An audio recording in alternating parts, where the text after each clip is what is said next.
Hey folks, thank you for tuning in today. Thank you for joining us for another edition of Urban Hunting TV. We have Gary Mason with us, and we're going to talk duck hunting today. One of my favorite things to do growing up was to go squealer shooting and get a chance also to shoot some greenheads. There you go. Tell us about some duck hunting now. Oh man, I tell you what, I killed my first greenhead. I tell folks I killed my first greenhead and kissed my first girl when I was 15 years old, and I've not been right since. But my wife of 40 years won't let me kiss girls unless they're kin to me anymore, but Right. she still lets me go waterfowl hunting. I started out when I was about 20 years old, guiding waterfowl hunters and training Labrador retrievers there in Paris, Tennessee, around Kentucky Lake, in that region, West Sandy and Big Sandy Bottoms, and then the Kentucky Lake itself. And I enjoyed a lot of years of guiding a lot of folks. Had a lot of the country music stars that hunted with me over the years, but to see that duck lock up and to get to call him in and that goose, I was always thrilled by getting to do that, and that passion has never left me. And today, I still waterfowl hunt out of the 60-day season, I waterfowl hunt about 55 days. Yeah, I spent a lot of time myself as a young person doing a lot of duck hunting. Of course, I grew up in central Louisiana, and there's a lake there called Catahoula Lake. It's about 13 miles long and 2 miles wide, and half the year it's dry and half the year it's got water in it. And that half it's got water in it, it's got anywhere from 200 to 500,000 ducks and geese on it at any point in time. But it's just some great times. You talk about that duck calling. I don't know if there's anything more addictive in learning how to call ducks. Well, you're exactly right. I've been around a lot of really great duck callers, Mike McLemore, Harold Knight, David Hale, Tim Grounds, just to mention a few. Buck Garner is another one. All great waterfowl callers, and you can pick up a lot of tips and tidbits from guys like that. But the biggest thing about waterfowl calling, Scott, is knowing what to say when. I've heard guys that could absolutely make the sounds that a duck could make, but couldn't call a duck. And I've heard other guys that didn't really sound much like a duck on a duck call, or maybe their particular duck call didn't sound much like a duck, Right. but they could still call ducks in. And I turned back to the old Reelfoot Lake metal reed call. You hear one blown in this studio right here and you think, man, that won't ever call a duck in. But you go out with those guys that still today blow metal reed calls around Reelfoot Lake, and you'll watch them guys, they'll put them right down in the decoys. And so it's knowing what to say when, I think, is the biggest key to calling any game, not just waterfowl, but deer, turkeys, whatever, but especially with waterfowl, because those guys in the air are the professionals. There's not any professionals in a duck blind. It's the guys in the air that's the professionals. And I tell folks two things. Number one, in the hands of someone that don't know how to use one, a duck and goose call is the greatest conservation tool ever been made for waterfowl hunting. Right. And number two, if you don't know what to say when, the more you blow, with every note that you blow, you take a chance of saying something wrong. Right. So if you've got that duck or that goose committed and he's working the decoys and looking like he's going to come in, don't say nothing to him. Just leave him alone. Let him do what he'll do. I hunted with Mr. Ralph Kohler from Tekamah, Nebraska, and I want to tell you about Mr. Kohler here in a few minutes, but he had some interesting things to say about calling. Well, let's go here and let's check out a little duck hunting.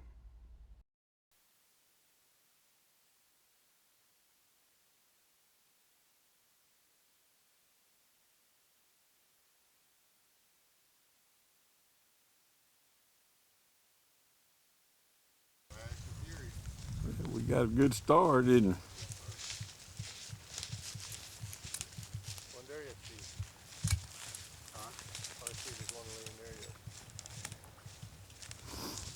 Good dog, good dog. Yeah, I left her at home. I didn't want to mess with her. He may regret it when the day's over. You right. Oh, with two little ducks. Peter J. Duck on the, well, he ain't on the water. Shot Pete. Duck out front, duck out front, a goose. That's a goose.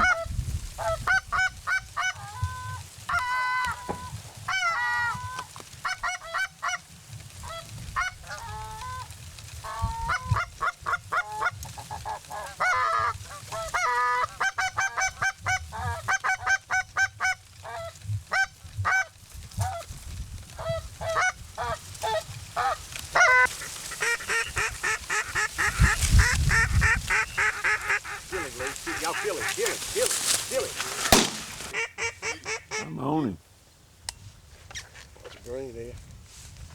Get it. Don't see the decoy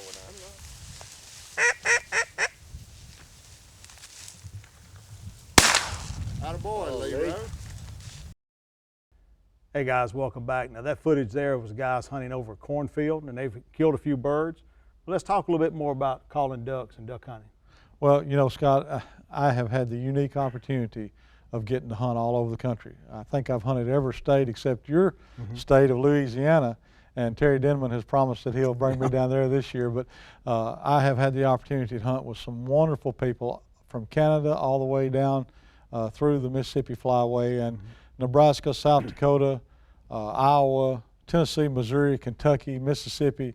Just, boy, I mean, I've been blessed. Arkansas, you know, a lot of people dream of going to Arkansas. Well, I've got to go to some of the finest places and hunt with some of the greatest people in the world. And I've also got to hunt a lot of places on my own or with friends and with family. You know, my two sons are avid waterfowl hunters, and they travel with me on occasion to places. But I met a man several years ago who become one of my Legends Outdoors National Hall of Fame members, Mr. Ralph Kohler.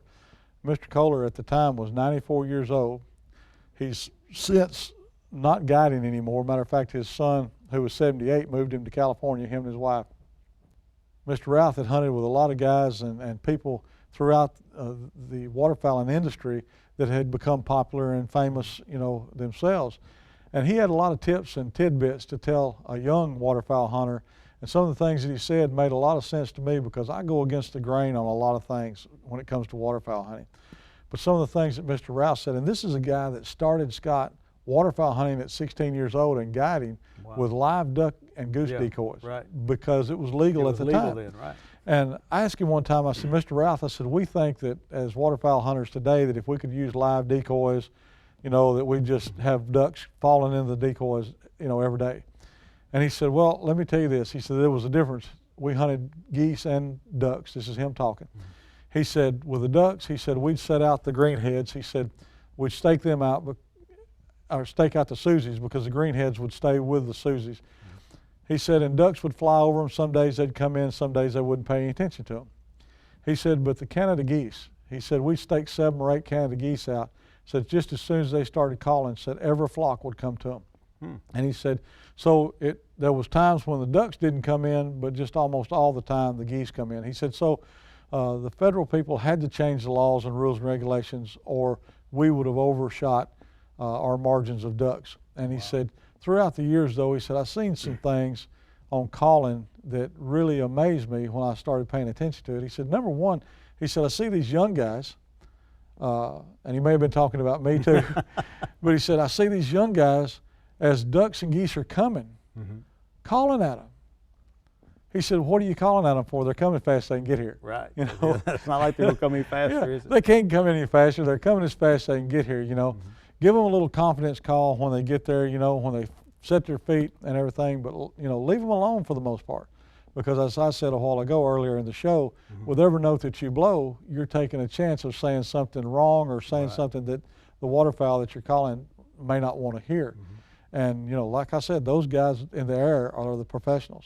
Yeah, you know, in talking about that so much, and I like to attribute this as experience of being in the blind, when you get to watching ducks and you watch their mannerisms, how many times have I seen a bunch of high-flying ducks come over and the ducks turn their head sideways and look in the blind? Oh, yeah.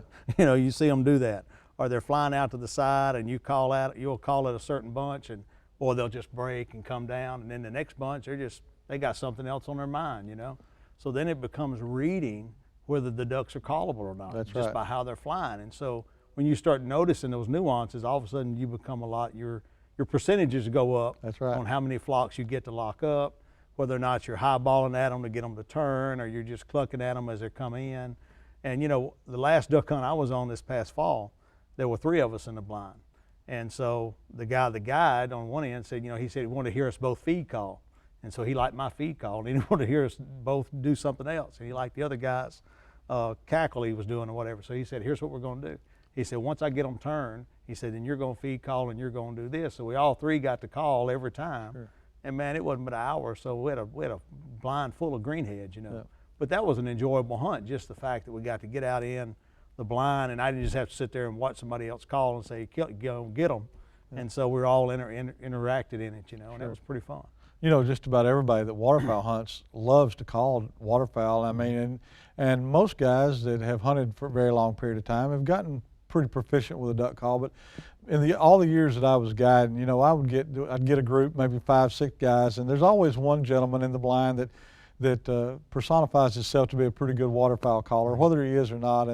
And that gentleman would always ask me, now, you don't mind us calling with you, do you? And I'd very lovingly tell him, well, you just got to make up your mind whether you want to call ducks or shoot ducks. You know? So, but a lot of guys that hunted with me were better duck callers than I was. You know, I run across some guys that, you know, that was better, and I would always allow them to call with me. I love team calling in a duck blind. It can be very efficient, especially when the birds are not really wanting to work. You know, you said something a while ago, though. You said you got to pay attention to the ducks, and I tell you, paying attention to those ducks that are on the water, on a refuge or something, on any particular day, if you go visit refuges, you can learn to call ducks a lot from listening to those live birds, what they say, and mimic their sounds and everything. You know, it's that can be one of the greatest teachers. I'm very fortunate we've got the Tennessee National Wildlife Refuge, 3 segments of it there pretty close to my house. So as a young man, I could go listen to those ducks and those geese and pay attention and learn to call from them. Well, let's take a break and let's go back and join these guys in this field duck hunting, and let's see if they harvest a few more ducks. All right.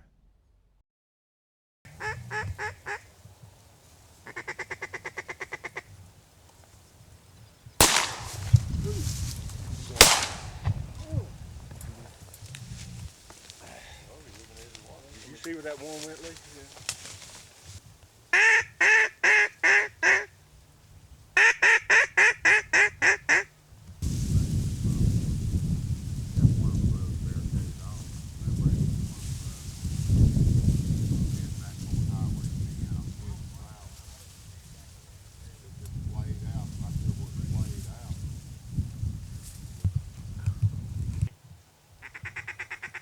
Cut him, Pete. Cut him.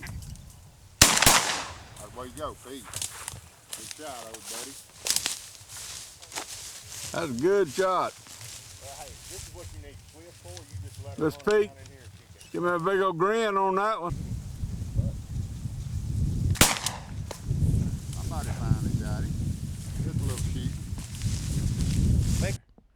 Hey folks, welcome back. Glad you stayed with us. Those guys put some birds on the ground, but you know, we want to switch a little bit here and let's talk about woods hunting.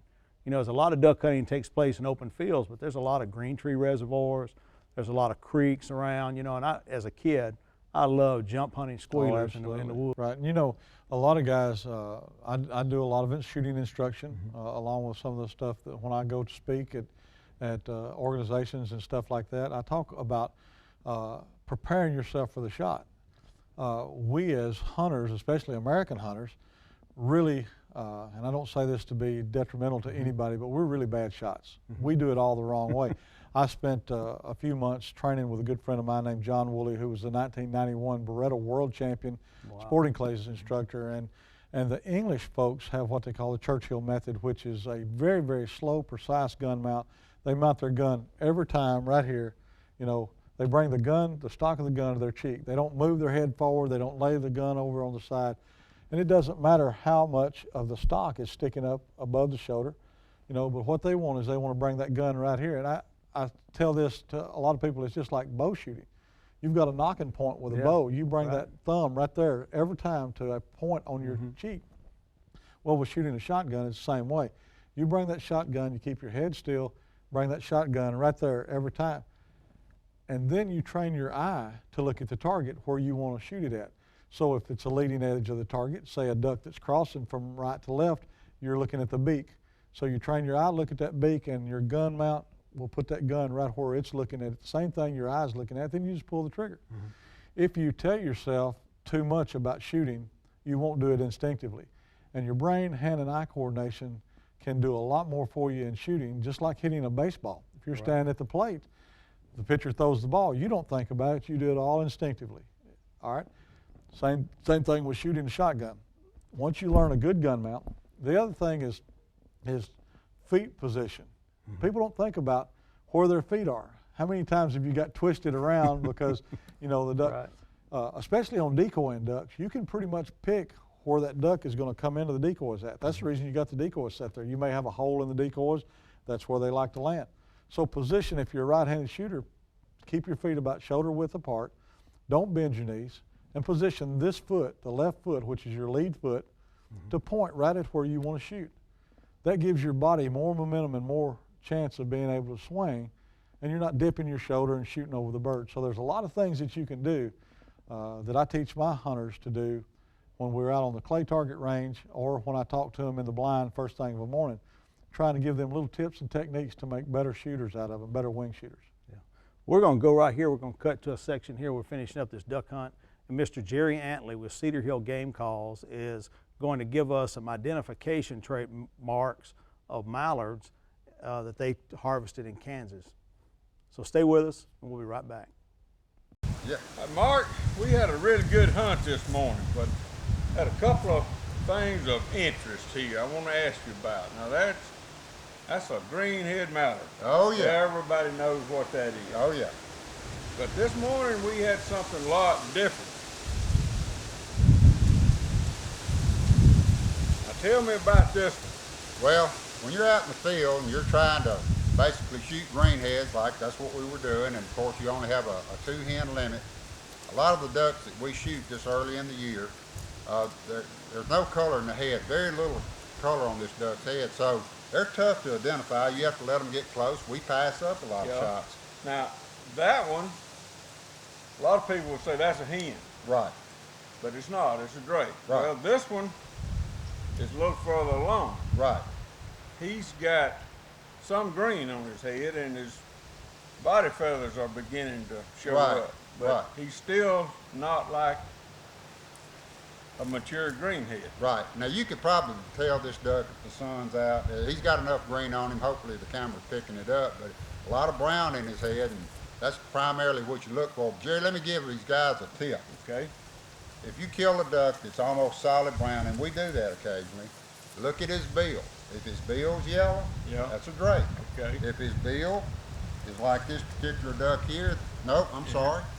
Let's get the hen. This is the hen. If you'll notice her bill, it's got brown, well, black and orange on it. So, you get ducks, you shoot a couple of ducks, you're not sure what you got. You check for the yellow bill, then you know you've got a greenhead, and you're be okay. See, I've never hunted early Right. duck before, so that was something that never came to mind. Right. And then we had a special duck came by this morning, and this is, what would you say, a duck hunter's trophy. Right. That's right.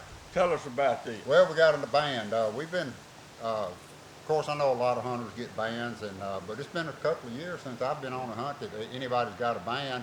And one of the young guys on the hunt, Lee Bass, he shot this duck, and it's pretty unusual, you know, for any hunter to get a band. I know a lot of guys that kill a lot of ducks. They collect them, and you do. You normally have to kill a lot of ducks to have a lot of bands. So we were extremely pleased to get this. And, absolutely. And Jerry, we just had a great hunt. We did. This was just a little added bonus. And that's what you're always looking for, is every bonus you can get to enjoy a hunt. That's right. So, Well, I appreciate that information. well, it's something good to know, and be careful, you know, identifying your ducks. And maybe this little tip on the yellow bill will keep these hunters straight. Folks, welcome back. We're talking duck hunting today with Gary Mason, one of the preeminent duck hunting guides here in Tennessee. Gary, how can people reach you? Well, they can go to my website, which is legendsoftheoutdoors.com, and they can look at the bottom of it. My cell phone number and everything, all the contact information is at the bottom of that page. Or punch in my name on Google search, Gary Mason, 2 R's in the Gary, and it'll take you to my Legends of the Outdoors website, and they can get a hold of me that way. And you know, now I've got a great spot in southern Missouri, in the Boot Hill of Missouri. I've got a partner, Mr. Eddie Shankle, and we have between Sykeston and Dexter, Missouri, a wonderful waterfowling place that people can hunt with us. And you know, That's right there in the Mississippi Flyway too, right in the Mississippi Flyway, and a lot of pintails, gadwalls, Weegians, ducks, yes. green-winged teal, Yeah. and you know, then there's the mallard. You know, there's no greater duck than that old greenhead coming down into the decoys, you know, but we also have snow geese, speckled bellies, blues, and occasionally a Canada goose, you know, but a great area. I love hunting in Tennessee. I still hunt here quite a bit, but But my guiding operation now is in Missouri, and we always That's a great love, state. It is. love to have for folks. waterfowl, turkeys, whitetail. Yeah. But you know, we were talking about ducks a while ago, about Labrador retrievers. Right. Man, when I was about 15 years old, I got a Labrador retriever puppy to duck hunt with, and I thought I was in heaven. Sure. And had this blue book. I saw there was this blue book about training Labrador retrievers, and so I'd read that book called Water Dog, and I'd read it from cover to cover. Yeah, it's a well-known book, and I read it from cover to cover. Man, I was going to train my dog, and I had him where he'd sit, you know, and he'd run, he'd fetch when I'd tell him and all that. So we'd go out to Catahoula Lake to hunt, and the water's about not quite knee deep, and we had 2 blinds. So I'm in one blind by myself with my dog, and my father and brothers are about 300 yards away in another blind, and every duck on the lake is coming by my blind. And I've shot a box of shells, and I ain't hit a duck yet.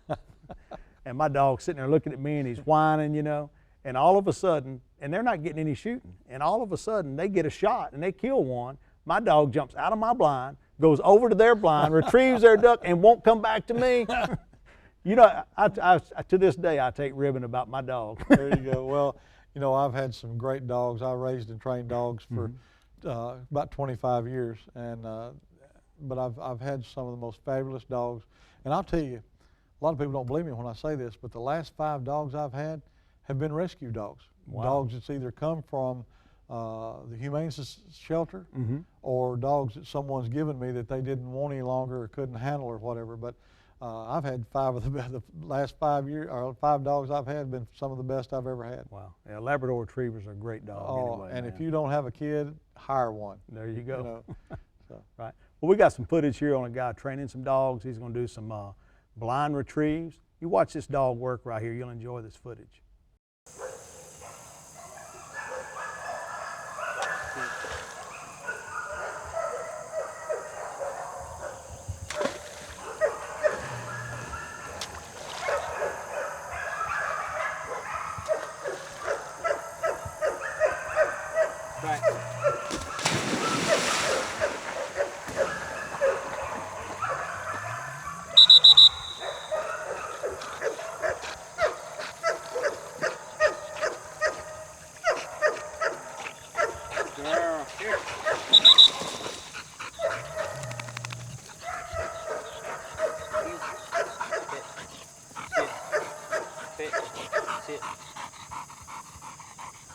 This is Jazz, and we're out here today.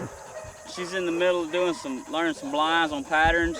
So we're trying to transition her to the water, and we're doing a little water game here, playing water tee with her and baseball. So just get her used to stopping in the water and handling. And that's all we're trying to accomplish with her today, is make it fun in the water for her. Here, sit. You. Hey folks, welcome back. Now you know what? That dog was doing a great job, and that's a lot of swimming. But for him to stay there and to follow those hand signals and all, that just shows that the trainer knows what he's doing and he's working with an intelligent dog. And like you said, it's hard to come by a good dog, isn't it? Boy, it is. And I tell you what, they're worth their weight in gold when you're out there in a flooded Missouri rice field. You know, anytime that you've got a duck that falls out there 40, 50 yards and the wind's blowing hard or something, for that dog to jump in that water and run out through that mud and get that duck for you, it saves a lot of effort on your part.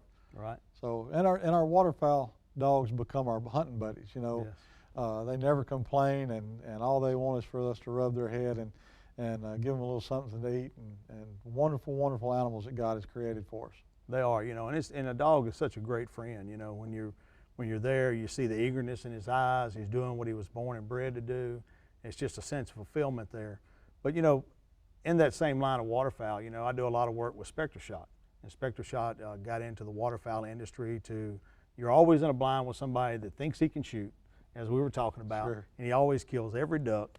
But Spectre Shot helps work that out. If you're shooting the blue load and I'm shooting yellow, then we can tell who killed what bird, so we know who got what band, Right. and without having to argue about it. And it solves a lot of arguments in the blind, or at least people aren't talking about me because I killed everything, you know. Yeah, So, that's right. but Spectre Shot's carried here in Nashville Gun and Knife over here in Belle Meade, and they're a sponsor of the show. And so we want to give them a shout out, but at the same time, waterfowl season's approaching. What do the season dates look like this year? Well, in Missouri, where we guide now, usually the season opens on Thanksgiving, Thanksgiving Day, as a matter of fact, and then runs all the way through the last Sunday in January there in Missouri. In Tennessee, we usually have two segments. We have a weekend hunt prior to Thanksgiving, and then it normally will open Thanksgiving weekend and stay open all the way to the last Sunday in January. So a couple of different openings there. You know, it doesn't matter where you hunt, just get out and hunt. You know, That's it, just get out in the outdoors. Get out in the outdoors, carry a youngster with you if you That's can, and I promise you, you'll enjoy it even more.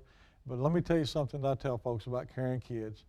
Don't carry them out there and try to prove what a great big hunter you are. Right. Carry them out there, take plenty of food, plenty of snacks, and when they start getting restless, ask them what they want to go do. And I promise you, you'll get a person with you that in 5 or 6 years will be out hunting you. Yeah, it needs to be, if you're going to take a young person with you, it needs to be about them.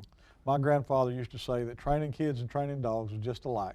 Some mamas may get mad at me for saying that, but you stop and think about it. If you always put those kids and those puppies up happy, you always have somebody that wants to hunt with you. That's good. Well, Gary, thanks for joining us today. Your insight into waterfowl hunting and duck calling and shooting and all that is just phenomenal. I'm glad to call you a friend and get a guest of the show, and look forward to seeing you in a duck blind this season. Man, we're going to do it, Scott. Thank you. All right, you're welcome. Hey, folks, catch us again here next week at same time, same place.